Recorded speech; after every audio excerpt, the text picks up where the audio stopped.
Agora a gente vai falar de um assunto que eu tenho um carinho enorme, um respeito enorme também, porque por quem tem esse gesto de amor absoluto, né? Vamos falar de adoção. Eu estou recebendo aqui no estúdio a Jadete Calisto, que é psicóloga e terapeuta familiar, e também a Márcia Filomena Ferraz. Tudo bem, Márcia? Tudo bem. A Márcia que adotou o querido Davi Quail Ferraz, que hoje tem 12 anos. Bem-vindo também, Davi. E o Joel Machado, que é chefe geral e está aqui também compondo essa família, que é o pai, né? Bem-vindo também, viu, Joel? É um assunto que nunca... A gente já falou uma vez sobre esse assunto aqui no estúdio, mais de uma vez, na verdade, mas ele está sempre em alta, porque quando a gente olha os números, a gente para pensar o quanto a discrepância ainda existe e quanto a gente precisa trazer esse assunto para as pessoas. Afinal de contas, na minha cabeça não faz muito sentido a gente ter um número de crianças para serem adotadas 3 vezes menor do que o número de pais na fila da adoção. Como é que a gente explica essa equação, essa conta que não fecha, Jadete? Sim. Porque assim, existem muitas crianças nos abrigos, nas casas de nas instituições de acolhimento. Porém, nem todas estão disponíveis para adoção. Né? Porque quando elas vão para as casas de acolhimento, muitas vezes é procurado, quando os pais não podem cuidar delas, não é?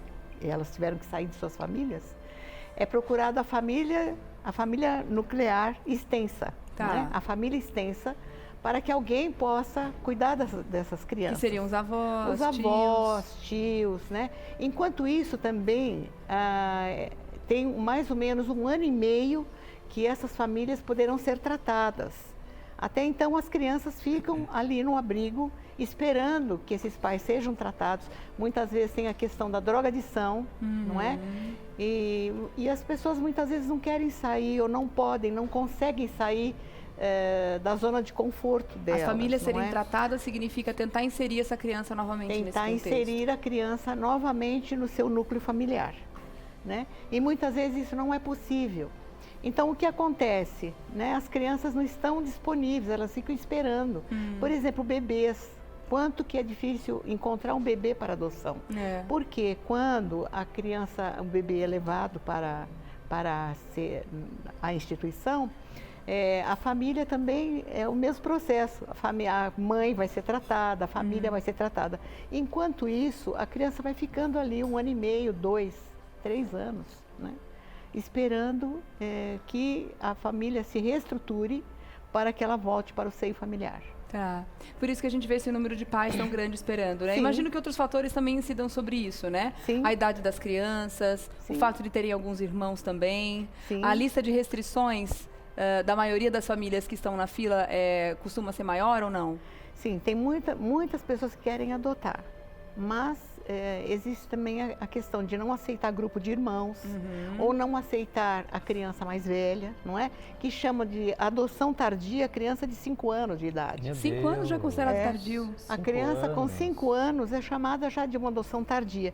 E uma criança de 5 anos ainda tem tanta coisa para aprender, Sim, não é? Não tem nenhuma formação Nada. muito sustante, assim, se a gente pode Exatamente. fazer, né? Obviamente, tem alguns traumas que ficam mais registrados, né, ali na cabecinha, algumas informações, mas a criança nem se formou enquanto ser humano ainda, então, né? quanto que essa família que vai adotar pode fazer por essa criança, não é?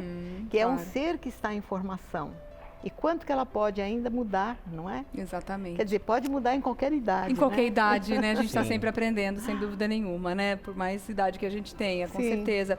Eu quero falar com a Márcia agora, para você explicar um pouquinho para a gente como é que foi o processo de adoção do Davi, Márcia.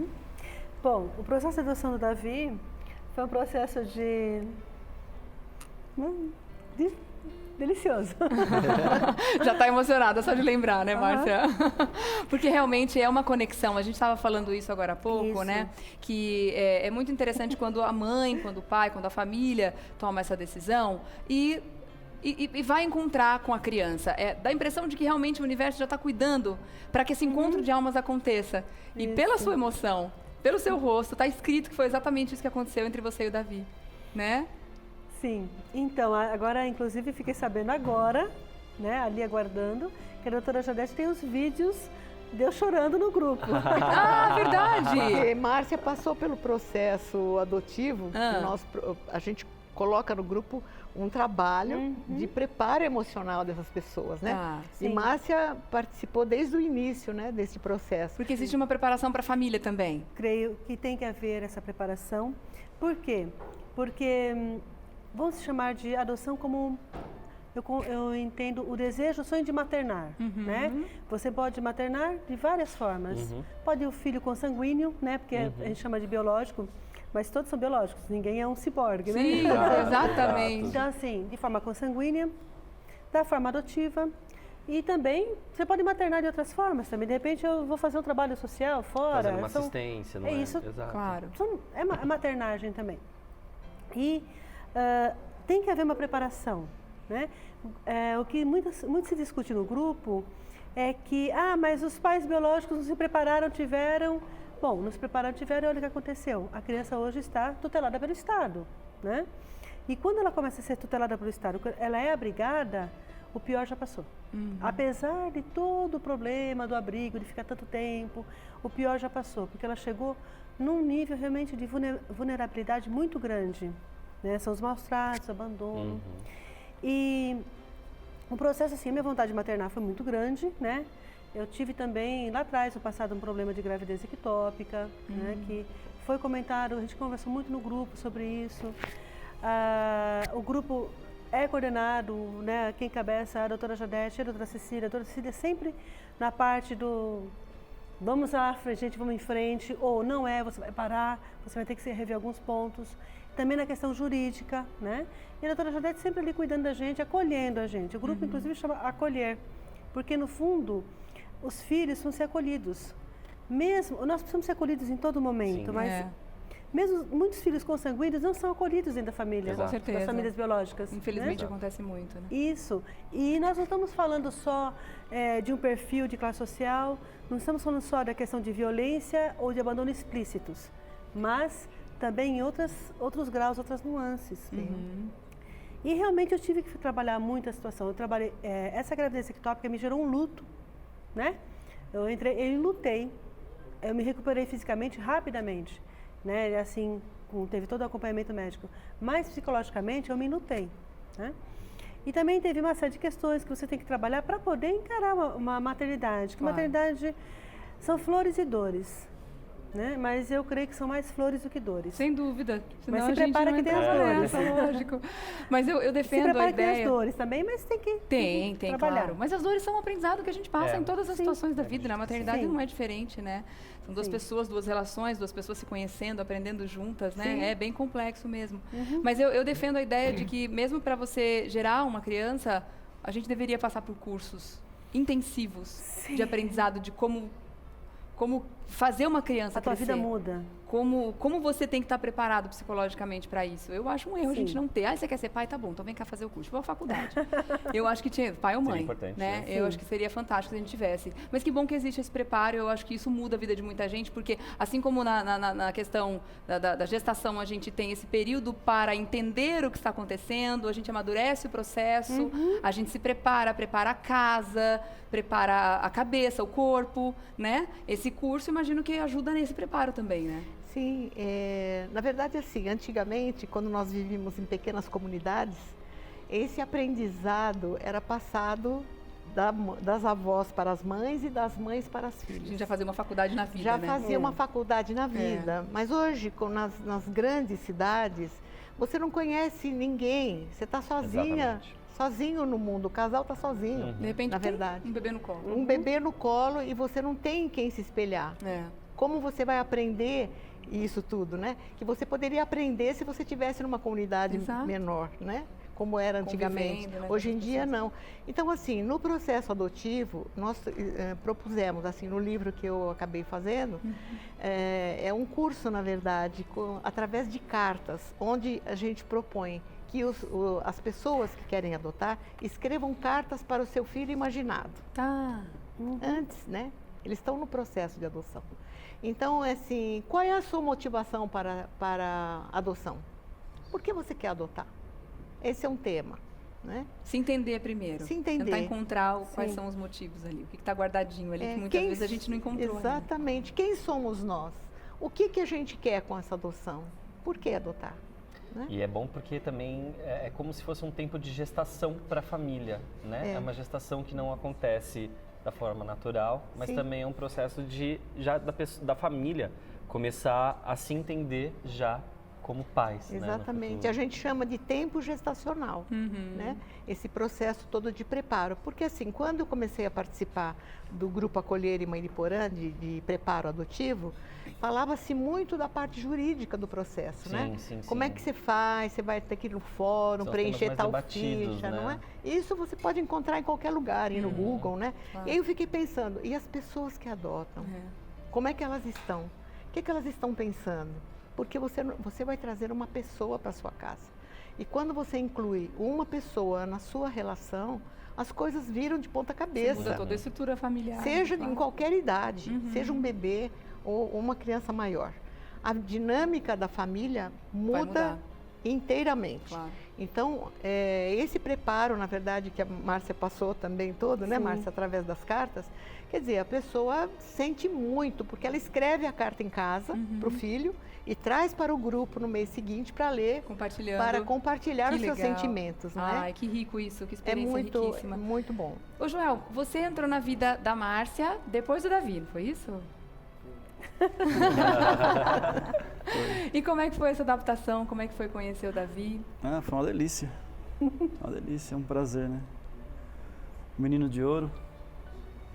Davi hoje está com 12 anos, né? Vai fazer 12 agora em maio. Ah, e Já está pertinho, né? qual foi a idade que ele chegou na sua vida, Márcia? 8 para 9.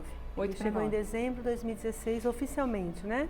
Foi a audiência de tutoria, então, da guarda, foi em dezembro de 2016. Ele estava com 8 para 9 anos, Tá. né?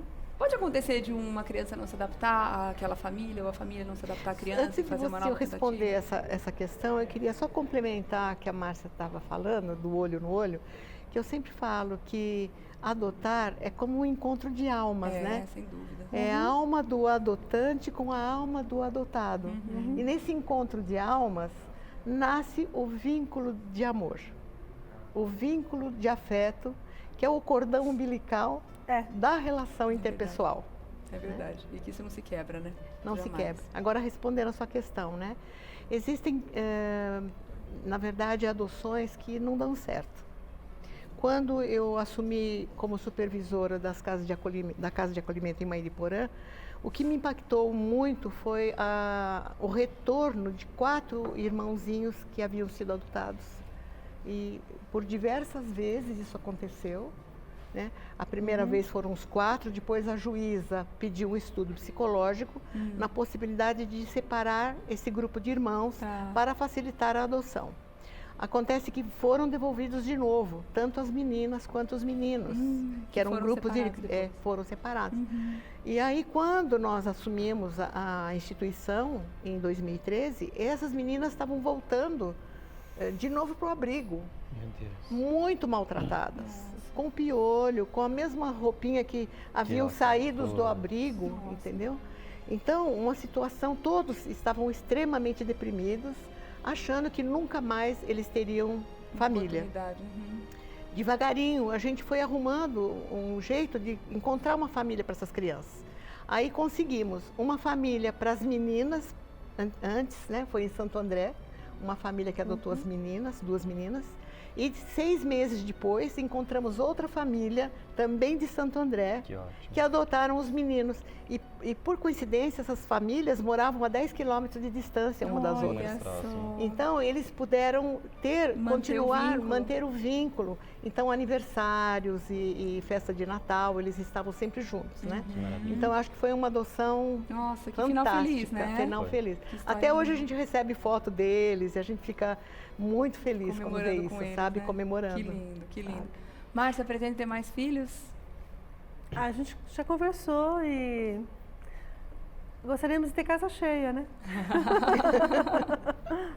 Se o futuro permitir. Tá bem animado, Joel? Se o futuro permitir, né? Mas ainda não entrou no processo da adoção? Meia dúzia. No meu perfil eu coloquei crianças mais velhas, né? Eu tinha todo o perfil assim que, inclusive, é para 2 crianças que eu me candidatei inicialmente, né? No monoparental eu me candidatei para 2 crianças, né? e pelo menos mais uma com certeza vai chegar. E eu peguei o eixo norte, aqui, assim, né, da região, de São Paulo para a região de Cuiabá, região do Amazonas, tal, que eu sempre gostei do perfil nativo, né, o indígena nosso. E então, assim, nós estamos na conversa de... A gente gostaria, se pudesse, ter casa cheia. Que ótimo. Coisa Tomara boa, que, né? A gente faz que isso se concretize. Tem que trabalhar muito. Pois é. Jadete, e esse livro, então, ele é, digamos que um complemento a esse momento dessa preparação, né, que a família vai fazer para porque receber assim, uma criança. como eu tive experiência em instituição de acolhimento durante 3 anos como supervisora, eu pude ver a parte emocional das crianças acolhidas, né, o sofrimento delas. Por outro lado, participando também dos grupos de apoio à adoção, eu vi o sofrimento das famílias que esperam por um filho em adoção. Então eu percebi que ambas, tanto família quanto criança, estavam na mesma sintonia em termos emocionais. As mesmas necessidades. As mesmas necessidades, na espera, né? Tanto é que o meu livro se chama Reflexões sobre o Tempo de Espera. Por quê? Ambos estão deprimidos, enlutados. A família por não ter o filho biológico. E vive nessa constante esperança, né? Na esperança. A criança enlutada também pela perda da família de origem. Né? A ansiedade em adotar, em ser adotado, ou a ansiedade em encontrar o filho, né, Márcia? O medo de não ser aceito dos dois lados, tanto a criança com medo de não ser aceita e a família com medo também de não ser aceita pela criança. E a criança, às vezes, complementando a primeira pergunta anterior, que a criança não quer ficar também na casa, não aceita a família. Não se identificou ali. Não se identificou com a família, entendeu? São muitas as situações, né? Então, por isso que justifica esse preparo, né? E esse tempo de espera tão grande, é um tempo de espera de amadurecimento em conjunto, né? Exatamente. Amadurecimento de todos. Parabéns pelo trabalho, viu, Jadete? Obrigada. Lindo, livro fantástico. Você quer continuar acompanhando o trabalho da Jadete, você pode acessar lá no Facebook, Jadete Calisto, tá bom? Gente, obrigada mais uma vez pela presença, um ótimo dia, um bom feriado.